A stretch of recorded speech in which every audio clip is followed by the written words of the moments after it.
I think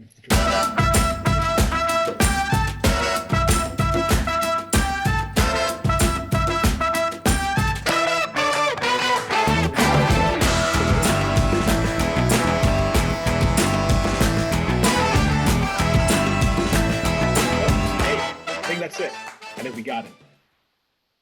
Okay. Hello, everyone, and welcome to the People Can Still Fly, Black Heroes in Folklore and Retelling. Thank you for waiting so patiently for us to get started. Zoom is a beast of all its own, but we're going to jump right in. My name is Rob Cameron, or Cameron Roberson. I will be your moderator today. But enough about me. We're going to get started with introductions to the real heroes here, our panelists. Before we get into that, I just want to give you a quick game plan, what we're planning on doing today. We're going to first, everyone's going to introduce themselves, then we're going to have a very quick primer on what we feel defines our African American folklore. Everyone's going to give their spiel about that. And then we're going to get directly into your questions. And hopefully your questions and kind of our parallel conversations that we've been having and off the side as panelists, they will mesh. And everyone will be happily delighted by the conversation that ensues. And then I would like to save some time for people to actually get to a little bit of storytelling. So with that in mind, let's get to our intros. I think I would like for Sumiko to introduce herself first. Okay, so my name is Sumiko Salson. I use Z here pronouns, or if you can't remember them, they, them is fine. And I write dark speculative fiction. I'm basically known as a horror writer. You know, I've won some awards, and like the Afro-Surrealist Writer Award, and I got a diversity grant from the Horror Writers Association, and I got a scholarship from Hell. You know, as far as this particular subject goes, I got into it or started approaching it based on the connection between Afro-Surrealism, African American folklore, and horror. But I'll get into that later. Thanks. Nice to meet everybody. And Terrence, you're up. You're on mute, Terrence. You are still on mute, Terrence. There we go. There we go. Sorry, I have to be clicked into the window. I was clicked on the chat window. So I write horror mostly. That was something that attracted me as a kid because I had a very dysfunctional childhood, and most horror I read then and saw in movies had conflict resolution that was satisfactory to the heroes. So that attracted me. And I drifted into science fiction as well. So I have 2 novels out, vampire novels, which the third, I am in the process of getting ready to do the rewrite of the first draft of the manuscript and hoping that that will be clean enough for people to read by the fall so I can start sending it about. But I have also been writing essays. I have a review column in Nightmare Magazine that's quarterly called Read This, which recommends books that I've run across that I enjoy. So you should all look for that. And that's about it. Mythology of all kind is at the root of everything I do. So that's part of the reason this fascinates. Thank you, Terrence. Megan. Hi, I'm Megan Pinling, and I'm a teacher and studying to be an archivist as well, and a writer. I write primarily folktales, magical realism, fables. So not as hard as vampire or surrealism, but I do dabble in horror, but like very lightly. I'm more about genealogy and heritage and our history and personal history in my stories. And it starts with a nod to the spider. That's who I begin and end with all the time. He was my introduction to literacy as a child, and now I'm writing books and stories about him now. So it's kind of come full circle. Thank you, Megan. And Andrea Hairston. You're on mute.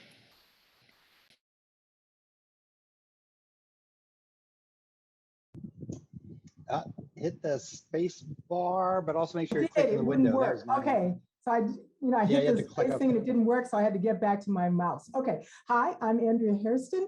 I'm a playwright, a novelist, a scholar, a director, a performer, and I write novels. I've written a whole bunch of novels. My most recent novel is The Master of Poisons, and I used African and indigenous worldview, cosmology, sense of being in this place to fuel my imagination on everything I've ever written.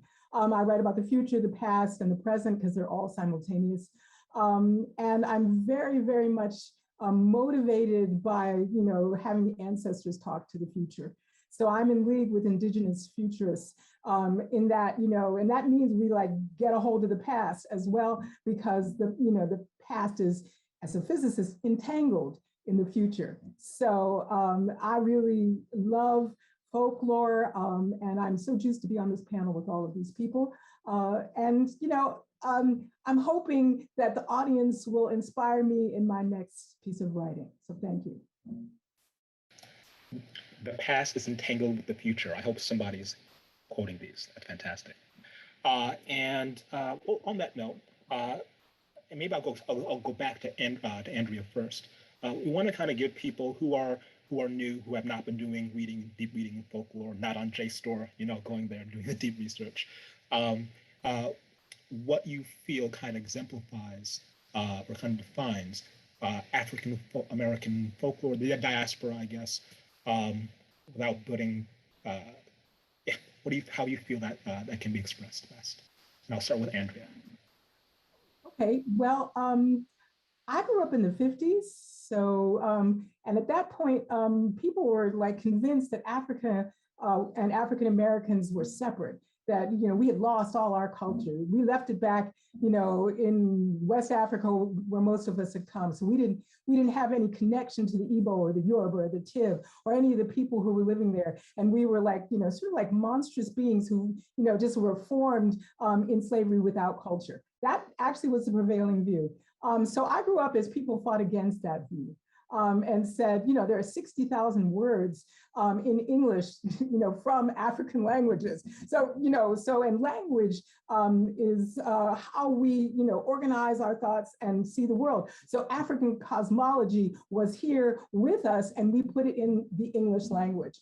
So to me, that is what folklore is. It's like I give a little bit of myself to the whole of humanity, right? So I speak my story. I make sense of my reality. And African Americans did that from the moment they became African Americans. Like when they landed, they like saw what was happening here and began to tell the story of their lives through their notions, which then were encoded in that language and in that story. So Megan had mentioned Anansi. So the trickster is one of the major figures that African Americans used to tell their stories because they were in oppressive situations. And one of the lessons of the trickster is you may think you're all that, but you are not. And the trickster turns the tide, turns the, you're going along thinking, I know what I know, and no, you don't.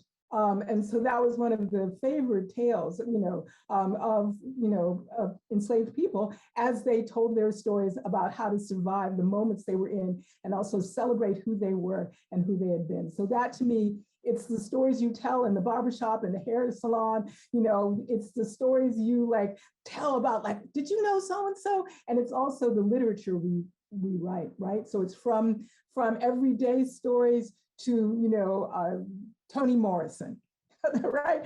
All of it is a continuum. And, it's from comic books to Daughters of the Dust. It's a way of being in the world that is still connected deeply to Africa. And also to the indigenous people who were here, and also to the Europeans we encountered, and the Asians, and all of everything, because we're trying to figure out our world. So that to me is what folklore is. Megan, would you like to add to that? Yes, I'm thinking about Polly Marshall's essay, Poets in the Kitchen, and how, like, your aunties and your mom and your grandma and the cousins, right? They weren't published, but they have stories to tell. And as grew up in a very close-knit West Indian immigrant family in New York, every week we had church, it was story time. right? All day, the whole, like from being in the pews in this sanctuary, right? Home for lunch, right? Where we all all the aunts and cousins got together and just tell their stories. And they were fanciful, far-fetched, right? Exaggerated, especially in my family.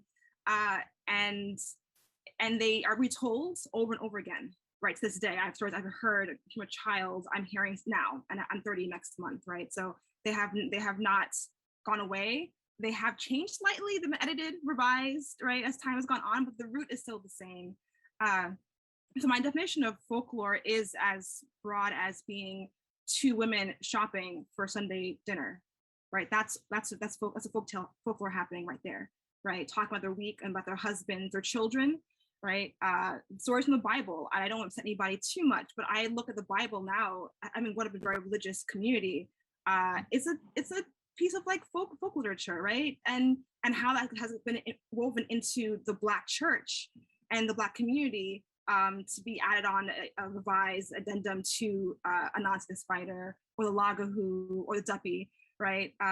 Just all that collaboration between all the experiences is what folklore is. As small as two women in line, or to as big as, the Bible, right? Thank you. Sorry, I think that was Terrence. You're next. Yeah. Hello. So, Oh, sorry, I meant Terrence. Excuse me. I meant Terrence. I'm sorry. Look, if she started, she could go, and then I can go. Okay. Either. Sounds good. I'm sorry, I didn't hear Gage. Yeah. Anyway, what I would say is that African folklore and African American folklore are tied together, but also African American folklore has a specific connection to African diaspora folklore that is related to those of us who came out of the transatlantic slave trade, because that affected the entire diaspora. Africa, where we came from, South America, where the largest ethnic group is actually African in South America. It's the most African people outside of Africa are there, and there's a lot of folklore that comes out of there too. And urban legends are also a part of folklore. My grandmother, like a lot of us, had a last name that came out of slavery, which was Lynch. And I think a lot of people know who Willie Lynch is or have heard of Willie Lynch. So that was one of the earliest folklore that I heard of. And, that isn't a real person. That is actually folklore, which not a lot of people know. So, yeah. And, again, I think also music is very connected to African American and African diaspora folklore, because I think that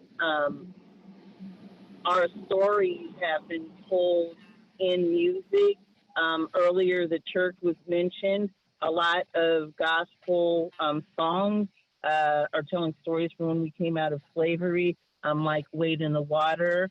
And a lot of times we would take the story of Moses in the Bible and then change it into a liberation folklore tale. And then, Buffalo Soldier is, if you listen to the lyrics of Bob Marley's Buffalo Soldier, it is actually an entire piece of folk tale that is talking about a real thing, which is the Buffalo Soldiers, which were,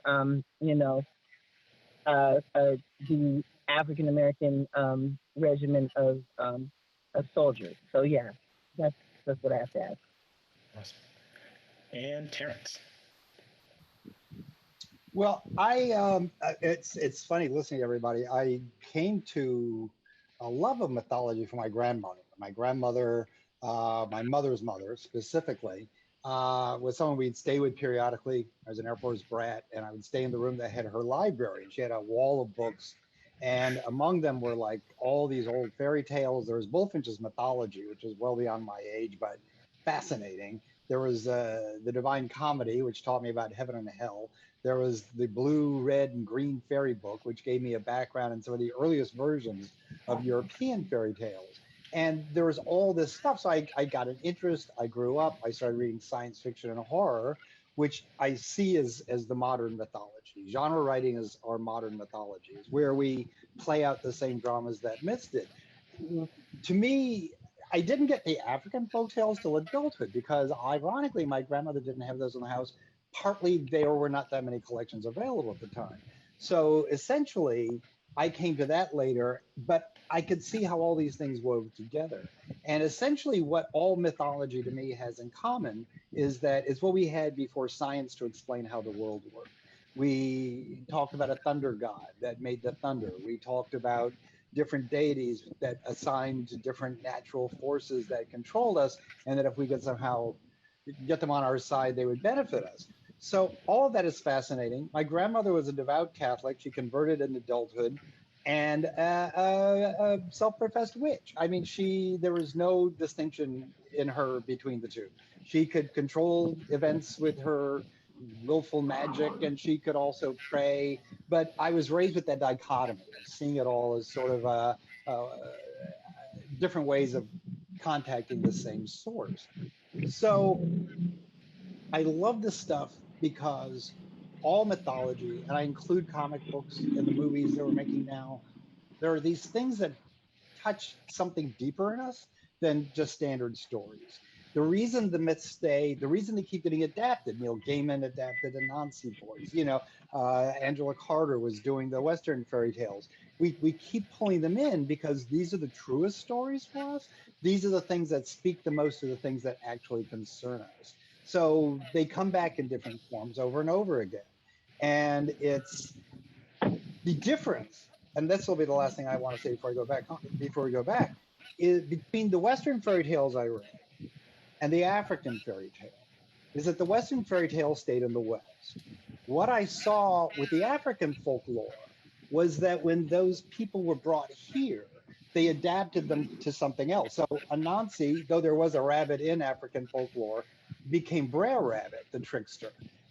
All these things, and went from Anansi learning not to be so arrogant and think he knows it all, to Brer Rabbit actually tricking the overclass and winning. So that's one of the things I find most fascinating about Black folklore is its malleability, and it adapted to our way of life. And when we brought it with us, like we brought African religions and Yoruba that became voodoo, that then became the kitchen variety hoodoo, all of these things are us constantly adapting to our circumstances. And that's, to me, what makes us unique in the world, Black Americans, is there's so much that has been put into us and so much we have brought with us. And we have adapted so much to keep ourselves and it alive. And that to me is what all this really roots down to. It's the way we keep ourselves. Thank you, Terrence. So that, I think, has given us, we have what I see 3 questions. Actually, one of them is kind of a two-parter. And I'll start with Sabrina's question. She asked, I'd be interested in hearing recommendations of Afro, Latinx, SFF from Brazil, the Caribbean, if they have any. I guess this is going to go out to everybody, but I will say that I'm looking at one right now. It's called The Experiential Caribbean by Pablo F. Gomez. So that is taking a look at not just the folklore, but the creators of folklore as well, and kind of how people re-experienced the worlds and trying to make sense of it and have power in it. But everyone else, I'm going to kind of open this up. Whoever talks first. Who else do you think? What are some other stories or storytellers you recommend? Nalo Hopkinson, all of her collections of stories and her novels and the books that she's edited. So, just all of it. Go for Nalo. Daniel Jose Older, the Shadow Shapers series in particular, but again, he's Cuban and uses Santeria within his work, and it's really amazing. And Nalo is Caribbean and Canadian, and so she does that as well.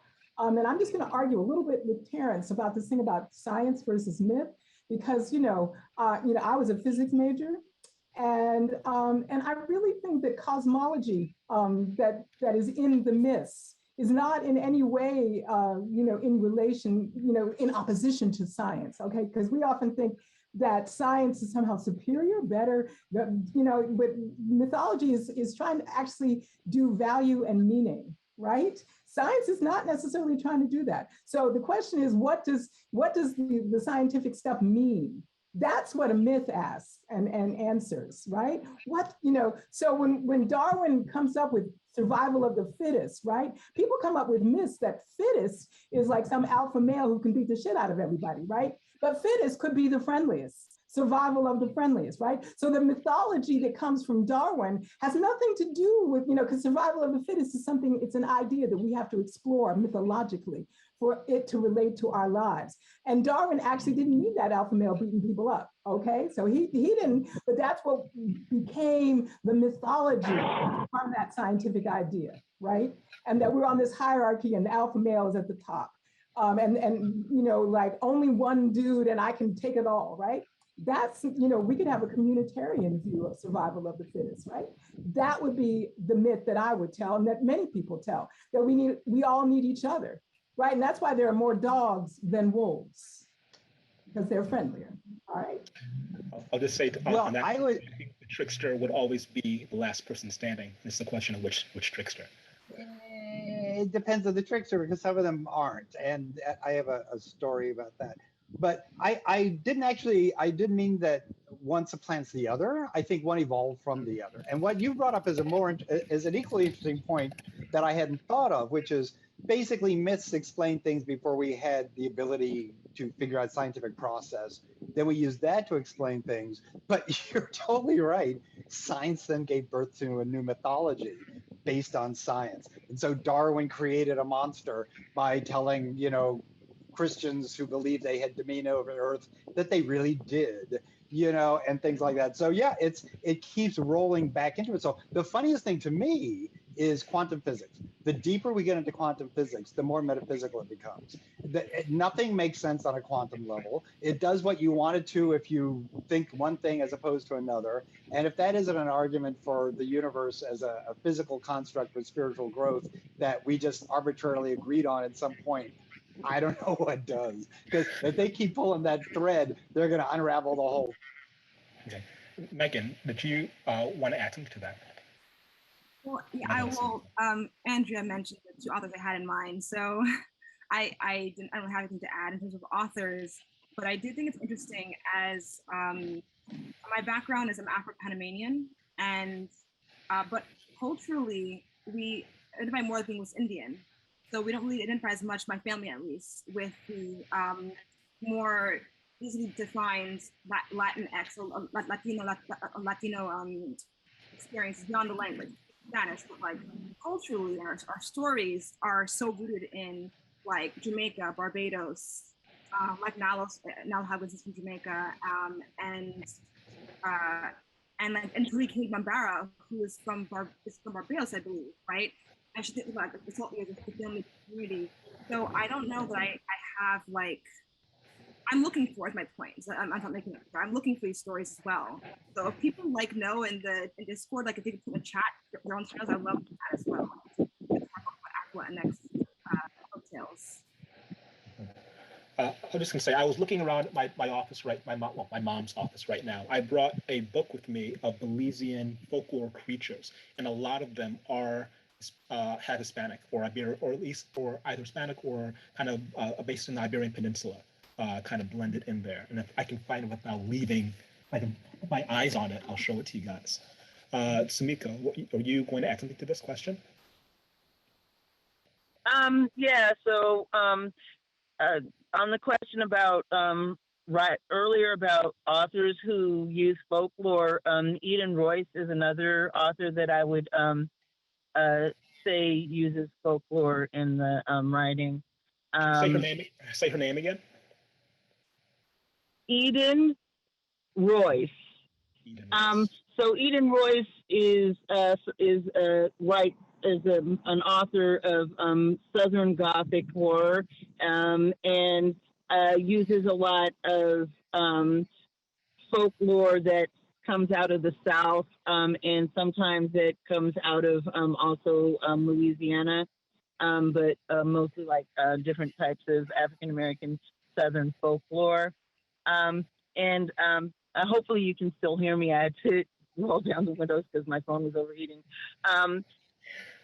The Southern Gothic horror genre tends to use a lot of that type of folklore in general. So there's been a reclaiming of the genre by African Americans because originally Southern Gothic horror was being written about us by white American authors like Edgar Allan Poe is a Southern Gothic author, but now you have a whole bunch of people who, like Toni Morrison's Beloved is a work of Southern Gothic horror, and there's a whole bunch of authors in that genre, but Eden Royce is one that I would actually recommend for the connection to folklore. Thank you, Samika. Julie had a follow-up question. A lot of books with Black folktale stories that I read as a child have since been banned, edited due to outdated language, etc. In the quest to fix issues with language and illustration, are we in the process of losing a showcase of these folklore stories? And she's thinking of Uncle Remus, Brer Rabbit, Tar Baby, Little Black Sambo, etc. Well, I couldn't help but Google Little Black Sambo, which evidently, according to Wikipedia, is a children's book written and illustrated by Scottish author Helen Bannerman and published by Grant Richards in 1899. It was a series that presented one of the first Black heroes in children's literature and was regarded, the critics regarded as positively portraying Black characters in both the text and pictures, especially in comparison to books of that era that depicted Blacks as simple and uncivilized. So I think we can let Little Sambo go because that's not Black mythology. That's something that is like the Black, racist memorabilia, the little ceramic mammies and things. They're collectibles to many Black people I know, but they need to be viewed as what they are. The other stories, the only objection to Uncle Remus was the minstrel version that Disney made. The stories are valid. The stories still get told. The stories continue. It's the form of the stories that can be corrected so that you read the stories and you get the stories more. You can be so distracted by Remus's affect in the modern age, because it wasn't when it was made, that you lose the story. And the stories survive. It's just that we need to update how they're told with each generation, in my opinion. Yeah. I'd just like to add on something very briefly what Terrence said. It's worth, for people who want to do the research, is seeing just how powerful the idea of the minstrel was, particularly at that time in media in the United States, kind of what they were kind of pulling back from what they were comparing it to. Does anyone else have something they want to add to that particular comment, question? Megan? Yeah, I think those things belong in museums, and there are museums that talk about this time in our history, and I don't think that we should ever forget it. So I think that they do have a place in museums. However, those things are examples of minstrel, as mentioned, minstrel culture, and they are offensive, and they're part of the Jim Crow era and negative stereotypes that caused us to be persecuted. And also, I think, like Uncle Tom's Cabin, everyone knows Uncle Tom has a real negative connotation now. But if you, know what the story is, it actually was considered to be a positive role at the time, but it is actually the role of a big martyr who's martyring himself to prove to white people that he's good. And, we don't want that to be, that's not what we want for our culture. But I do think that people should remember it. So I think that that belongs in a museum. I Megan? teach I never thought of minstrelsy. Uncle Tom as Oh, the sorry, first Terrence, hold on a sacrifice. second. I teach minstrelsy, so I teach Uncle Tom's Cabin. It was the most popular play in the 19th century, not just the 20th century. And it starts in a long time before, we get it in the 20th century. And minstrelsy is all throughout American culture. And there's a museum of minstrelsy, so I'm not worried that it will disappear. I have reams and reams of material. My students find it all the time. So I think what we need to do is tell our stories now. So that doesn't mean we forget the past. That doesn't mean it's going to get lost, but that we understand it. We put it in a context so that I want my students to watch Uncle Tom's Cabin, the versions that we watch. And then to read the play versions of it, and then to read a little excerpt of the novel, which is actually better than every play version, right? It's more complex. And it was credited with starting the Civil War, the book, right? On really pushing the issue to get rid of this horrible institution. That doesn't mean that it's perfect, right? But it does mean it has a place in our history, and we have to understand, what are we doing now that could be viewed in 100 years in a negative way, right?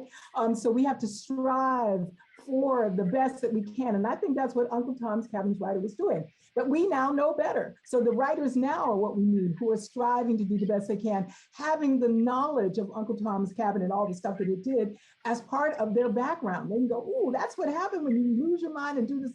So what can I do now? That's, to me, what is really good. And like I say, I teach it, I have taught it. I can't teach minstrelsy now. It's too present in our current moment. So when I get a little more energy, I'll go back to teaching it. Thank you. Megan? Yeah, just to answer to this question, going back to the question about it being less frightening, I think, yes, the answer, I would think that part of it is because of the way that Black people have been infantilized, right? We are, this dichotomy of simultaneously we are violent and aggressive, but also need be shepherded and taken care of. And so this is dual thing that really shouldn't exist at the same time, but it somehow does in modern American folklore about Black people. And I used to be a bookseller, and I sold children's books particularly. And it was kind of wowed by how much there was for children from kindergarten to 6th grade. But once you got into middle school and high school, these books disappeared. Right, for a long time, I was a bookseller around the time between 2012 to 2017. So I was around the time when we had not now the burst of YA books by and about Black people, but I was there right before that happened too. So I think that we're moving away from this idea that these stories belong for children only, and a very sanitized version for children. Stories by non-Black people. It's a way to make it safer, more comfortable for people to read. So we have now moving towards, I'm very happy to see it. To my left, I think it's still going, the trend is still going this way, that we have books by and about Black people for all age groups, right? It's still very, very much so a fraction of what it should be, but there's more happening. I think that's kind of where we're headed. I think it's a good thing. Yeah, on Megan's point, I was talking to my mom the other day, but my family is from Belize, and she recalls that the majority of the stories that she heard about Anansi were actually adult, and they were on the radio. And so she didn't see the Anansi stories in print until she came to the United States. But they were very risque. They were a little bit a more pure version of Anansi than I think that we get here. I saw Samiko, I saw your hand up as well. Oh, no, I actually was just raising my hand because I liked what was being said. Oh, gotcha. In that case, I'm going to go. I was just going to agree with everybody that these things can't be shelved. They have to be exposed and contextualized. I think that they should leave up the Confederate statues and put a big explanatory plaque at the base of each one about the system that they represent. Let people or put them all in a museum with plaques and videos explaining it. But absolutely, you don't remember the past, you're doomed to repeat it. If we brush all this stuff away, if we sweep the footprints up behind us, we'll never know where we came from. We'll never know where we're going. Terrence, I think to a certain extent you kind of answered the next question, or maybe you're starting the conversation, because I can see Samiko and Megan want to jump in. But it says the next question was on the idea of the past and tailoring with the future. How, as writers or readers, can we respond to those who, in response to the recognition in stories of this temporal slippage, I guess is the word the phrase you're using, accuse us of dwelling on the past? And honestly, I know my answer would be to F those people, but I mean, for maybe you guys have a more expansive, more than one syllable answer to that. I find that yes, so this is in the discourse TM right now, right, about slave narratives, slave films, and how they're just trauma porn, how we should get over them, right? I hear a lot on Twitter in my communities, at least. We don't want to hear any more slave stories. They're over them, right? Or slave narratives, rather. And I understand both sides of this because it's an end circumstance, right? They're very valuable, and the other stories to tell as well, right? I think about, because someone put in Discord about how slave narratives were written by Black people, but one thing I never forget is that they were heavily edited by white abolitionists.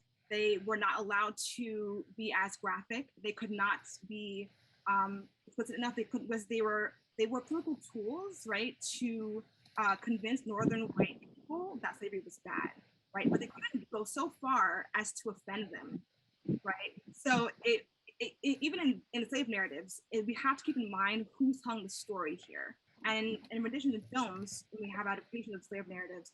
I think about that too, right? Who's telling the story, and also who's intended audience? Is it for Black people or is it not for Black people? So in terms of the past, the context, as I think as Andrea and Samika both mentioned, are so important here about who's creating them, for why, and for what audience. I think Samiko wants to say something. Then I have another. It's 4:48. I'm just keeping track of the time.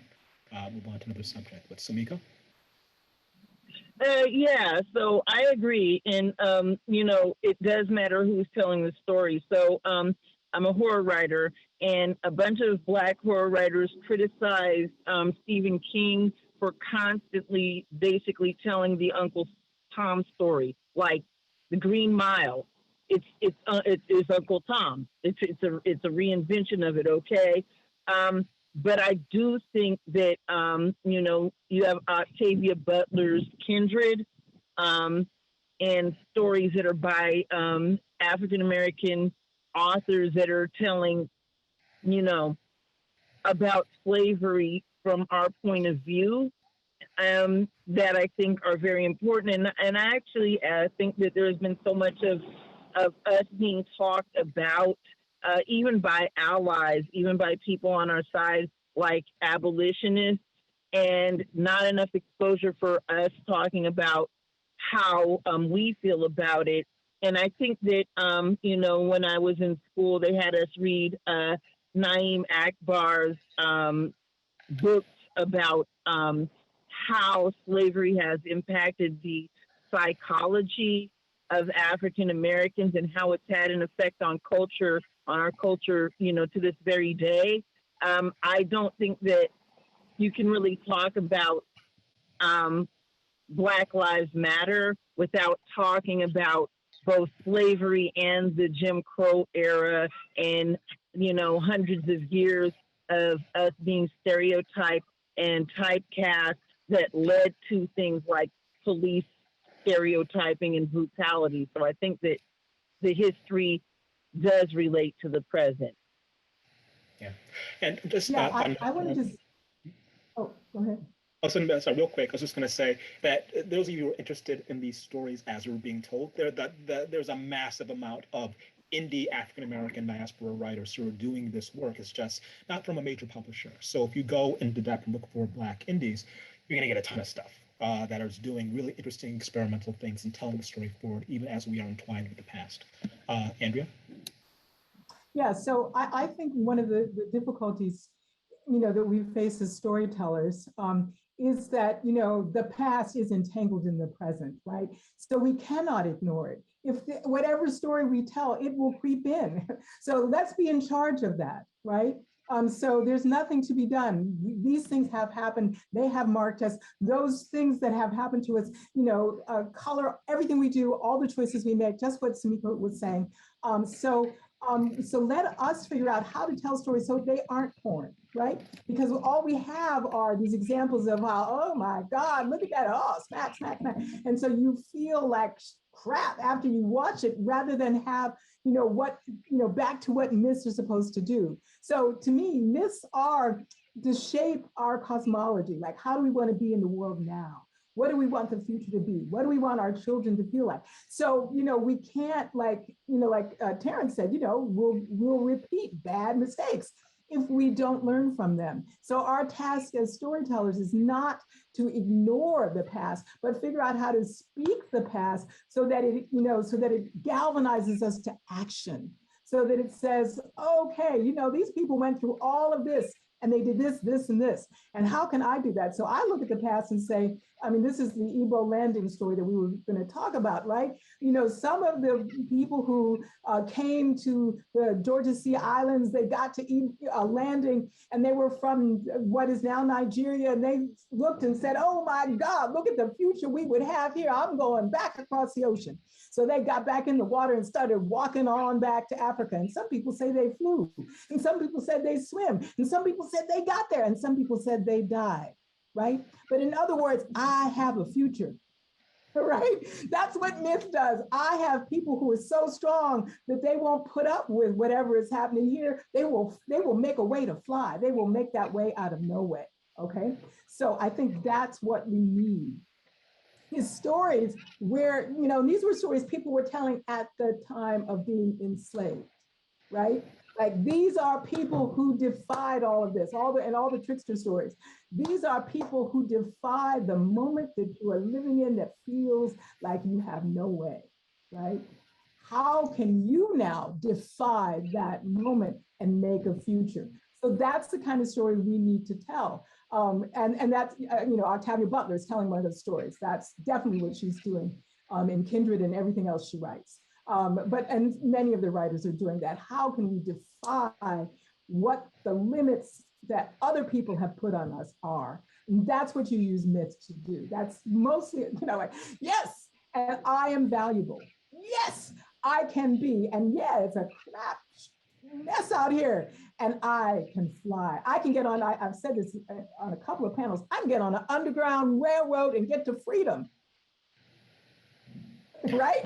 There ain't no railroad. I don't even know what freedom is, but I'm gonna get on it and then I'm gonna be a conductor.